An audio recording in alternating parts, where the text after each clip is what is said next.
morning, scholars. We're on lesson 7, tax collectors and sinners. I believe it's on page 19 of your blue packet. And go ahead and pause the video and pray with your teacher in your room. All right, welcome back. Let's just do a quick review. We're in the book of Mark. We started Mark before break, and now it's after break, and we are going to have a quiz in a few days. So we're going to review this verse again, and you're going to have this quiz again. This verse again on the quiz, as well as you will be annotating and retelling a new passage on your quiz at the end of the week. Here's the verse. It's 2 different rhythms. The first goes like this. Then he called the crowd to him along with his disciples and said, "Whoever wants to be my disciple must deny themselves and take up the cross and follow me." Awesome. You guys, I'm going to do it one more time. Make sure you're doing it with me this time. Ready? 2 beats. It starts with, then he called the crowd. Ready? 5, 6, 7, go. Then he called the crowd to him along with his disciples and said, "Whoever wants to be my disciple must deny themselves and take up the cross and follow me." Awesome. Thank you so much. Why do we study the Bible? Well, it's because we understand God deeper this way. So go ahead right now. If you haven't finished your verse or pattern statement on your paper, pause the video and take 1 minute to complete that right now. Okay, welcome back. I have a quick question I'm going to ask you before we dive into our text today. And here is the quick question. You're going to see my face here. It's going to be scary. Okay, here is the question. Let's pretend that this isn't true in real life, but let's pretend that Mr. Tyson came home with COVID-19, super sick. And he and I got sick, and then our 2 kids got sick. And we all were waiting in the waiting room. We go into the emergency room, and the lady calls us to come up, and she says, "What's the reason you're in today?" And we say, "We can hardly breathe." And we're like, "We're here because," and it's hard for us even to get it out. And finally we explain, we think we have COVID, we can't breathe. And what if she says, "Okay, have a seat right there. I'll be right with you." And then let's pretend somebody walks in and she says, "How can I help you today?" And the lady says, "I'm feeling totally healthy. I'm actually just here to see if the doctor could check me out just to see if anything's wrong with me." And the nurse says, "Okay, great, I can get you right in. Go ahead and go to the room right over there." Meanwhile, we're not able to breathe and we're waiting and no one's coming to get us. Pause the video and explain why this is a problem. Go ahead. Okay, welcome back. You should be thinking in your mind, this is a problem because the Tysons are super sick and the other lady who came in, not sick at all. If that's what you said, something like that, you'd be totally correct. Because we came to the doctor because we were sick, not because we were feeling good.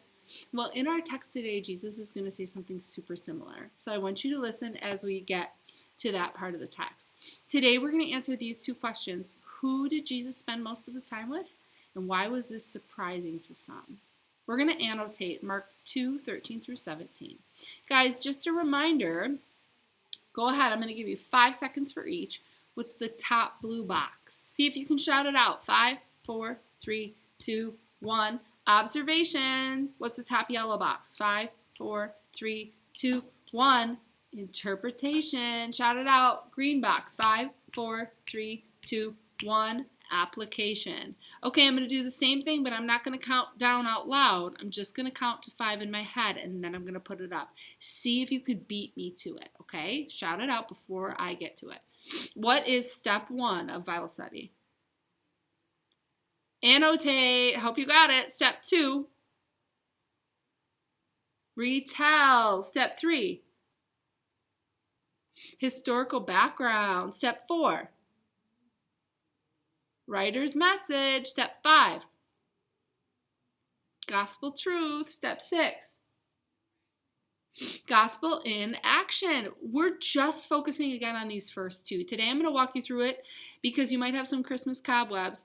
And then tomorrow you're going to be doing this on your own annotating and retelling, okay? Just a reminder, we're going to use these 4 annotating letters, and then we're going to retell by summarizing and answering a prompt. Let's read the text first without stopping or taking notes. We're going to read it together today, and then you're going to circle critical or unknown words. So let's go ahead and read together. He went out again beside the sea. Who's he? It's Jesus. He went out again beside the sea, and all the crowd was coming to him, and he was teaching them. And as he passed by, he saw Levi. Levi is Matthew from the first book of the New Testament. We've already studied that book. Verse 14 again. And as he passed by, he saw Levi, the son of Alphaeus, sitting at the tax booth, and he said to him, "Follow me." And he rose and followed him. And as he reclined at table in his house, many tax collectors and sinners were reclining with Jesus and his disciples, for there were many who followed him. Verse 16. And the scribes of the Pharisees, when they saw that he was eating with sinners and tax collectors, said to his disciples, "Why does he eat with tax collectors and sinners?" And when Jesus heard it, he said to them, "Those who are well have no need of a physician, but those who are sick. I came not to call the righteous, but sinners." Let's look at that last sentence real quick, because you're going to be, as you can see it's underlined, you're going to be rewriting that in your own words. It says, "Those who are well have no need of a physician." Guys, we didn't need a doctor. That lady didn't need a doctor when she was sick. This goes with my illustration at the beginning. But the sick people are the ones who need the doctor. Jesus did not come to rescue people who are good, who can do it on their own, who think they can get to heaven by their good works. He came to earth to rescue people who need him, sinners. I was telling the other class that this morning I was helping Lele put her shoe on, and I was like, "Okay, let me help." And I grabbed her shoe because she was struggling to get it on, and she said, "I got it." And actually, she did get most of it, and then I just helped at the end. Scholars, sometimes that's how we go to God. We think we got it. We can be good on our own. But Jesus says, "I'm here to help. I came to rescue people who need me." And so he hung out with people who are sick for that reason. Let's go ahead right now, and we're going to watch this video clip of the lesson. Watch.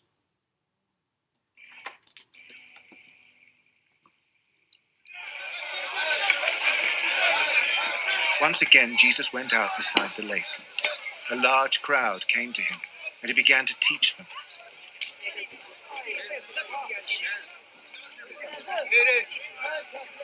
As he walked along, he saw Levi, son of Alphaeus, sitting at the tax collector's booth.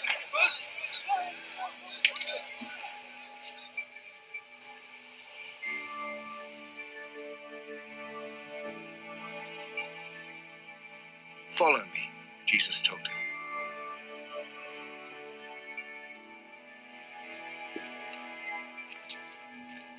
And Levi got up and followed him.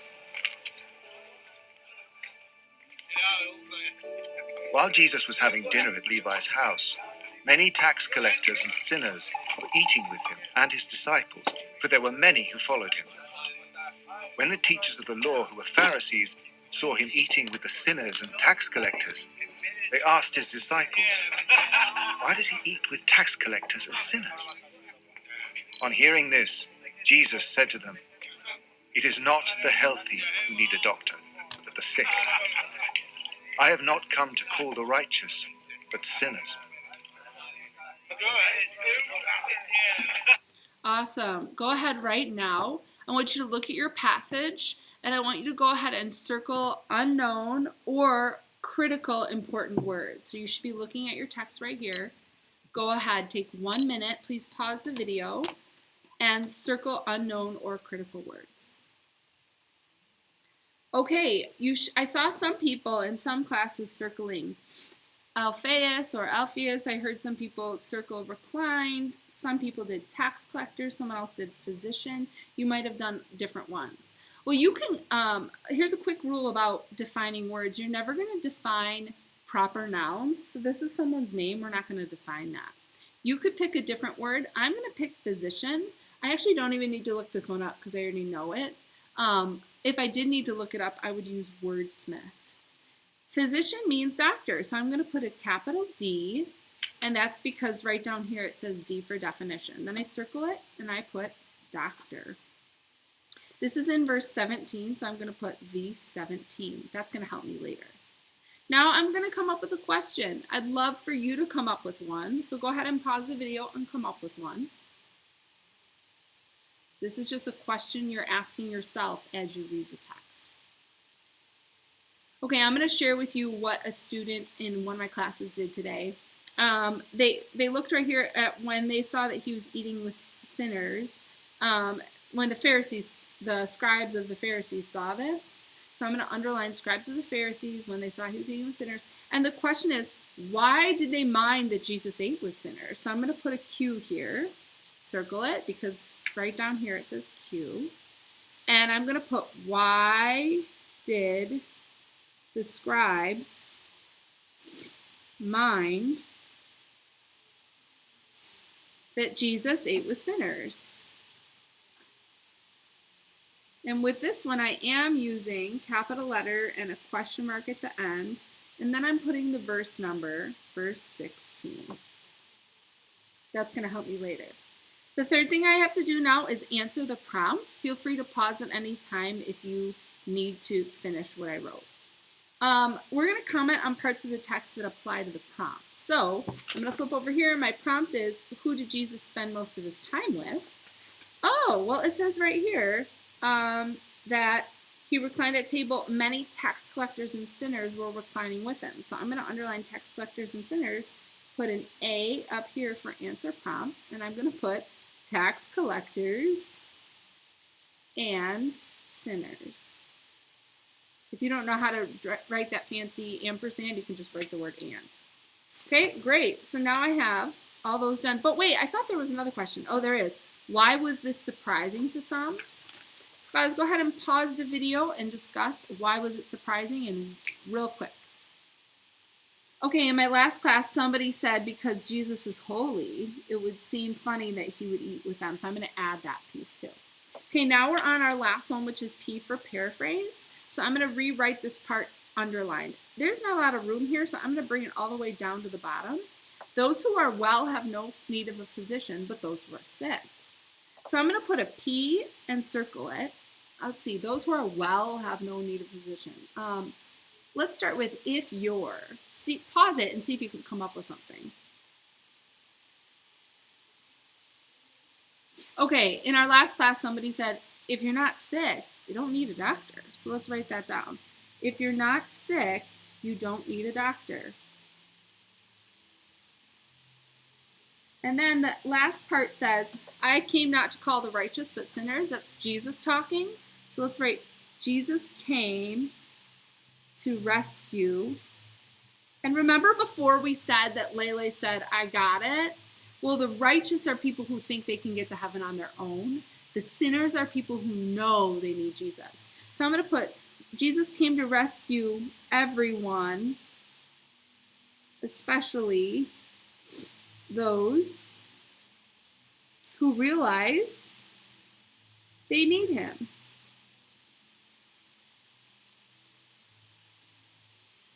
Okay, great. I don't have to put a verse for that one because it's already underlined in my text, okay? After you're done with that, check off paraphrase. Yay, we're more than halfway done. Now we've done all the heavy lifting. Flip over here. What was the text mostly about? We're going to start our answer using the question. So we're going to write the text was mostly about, and some people said it was mostly about, go ahead and pause this actually, talk about it. Some people in our last class said the text was mostly about Jesus eating with tax collectors and sinners. True, but started off with an important event. Jesus called Matthew. So I'm going to combine both those thoughts. The text was mostly about Jesus calling sinners and then spending time with them. Okay, our last part So I've done my retell, I've used a complete sentence, now I gotta do race and then I'm done. Who did Jesus spend most of his time with? I'm gonna rewrite this, restate the question. Jesus spent most of his time with tax collectors. Oh, because I already did the work right over here. Tax collectors and sinners. So now I don't even have to think. I'm just rewriting what I already found. Oh, but look, why was this surprising to some? Let's answer this too. This was surprising because we already did this one too. This was surprising because, and our answer is right over here, Jesus is holy. I'm actually going to put Jesus is perfect. I'm changing it. And you're allowed to do that if you kind of want to tweak it when you finish your prompt. Okay, so I've done my R, restate the question, and I've answered it. Now I need to cite my evidence. So this was my first sentence. Now I have 2 more sentences to go. According to the text. Which text tells he spent time with tax collectors and sinners? Well, it's right here. As he reclined at table in his house, many tax collectors and sinners were reclining with Jesus and his disciples. So I'm going to say, according to verse, says it in 15. According to verse 15, many tax collectors and sinners were reclining with Jesus. Quote, many tax collectors and sinners were reclining with Jesus. Okay, now I am done with C and I just have to do E. This proves that, okay? Let's finish it. This proves that, remember my initial question was, who did he spend most of his time with? This proves that Jesus was happy to spend time with sinners. I'm not sure why I wrote was happy to. This proves that Jesus spent time with sinners. I'm going to change it. This proves that Jesus spent time with sinners. Yeah, that's better. Okay? Because the question was, who does he spend most of his time with? Okay, there we go. You guys, I want you to look at one more thing before I send you off, and that is your exit ticket. I want to show you that on your exit ticket, I added examples. So just take a look at my screen here. It says definition. Write a word from the text and its meaning. Use Wordsmith to look up the definitions. We already did this together. This is an example that somebody did that I attached here for you so you could see what it looks like. Proclaiming to announce publicly, verse 4. That person got a perfect score. You're going to answer right down here. You're going to put your answer, but it's not going to be proclaiming because that's from a past lesson. Same with this one. Here's an example of what a correct answer looks like. Don't copy this one because it's not correct for today's lesson. All these are examples of what a correct answer would look like, including this one too. Okay? Scholars, when you're done, submit it and make sure you get it done because it's the last week of the quarter. All right. Love you guys. Bye.